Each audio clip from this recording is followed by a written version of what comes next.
As a family, we're elated, but this didn't come without 25 years of a lot of quiet tears and anguish at home.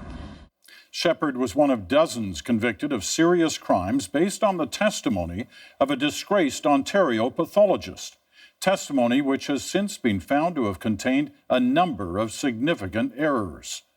Ron Charles has more.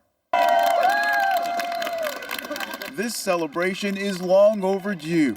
Maria Shepherd embraced her family, friends, and supporters outside the Ontario Court of Appeal. Moments earlier, a three-judge panel removed a black mark from her reputation, exonerating her in the 1991 death of her stepdaughter, Cassandra. We miss Cassandra very, very much, and it's also great to know that I'm finally acquitted and I'm free, and I can be a mom to my kids without this hanging over me anymore. Cassandra was 3 years old when she died after months of illnesses and then a seizure. Pathologist Dr. Charles Smith determined from his autopsy that the child had been murdered.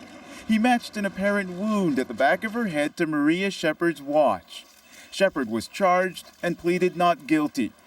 But faced with Smith's convincing testimony and the prospect of losing custody of her other children, she agreed to change her plea to guilty.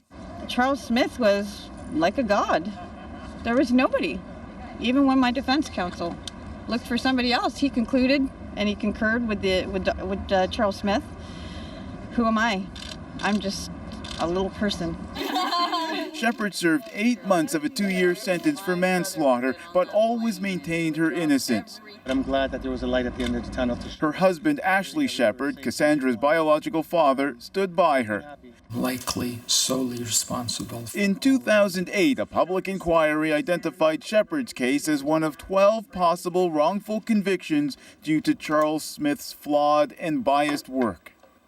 In overturning Shepherd's guilty plea, the appeal court justices agreed with submissions from her lawyer and from the lawyer for the Attorney General that there is no way to determine what really killed Cassandra. But it was most likely some pre-existing epileptic condition that led to her severe seizure that became fatal. Ron Charles, CBC News, Toronto.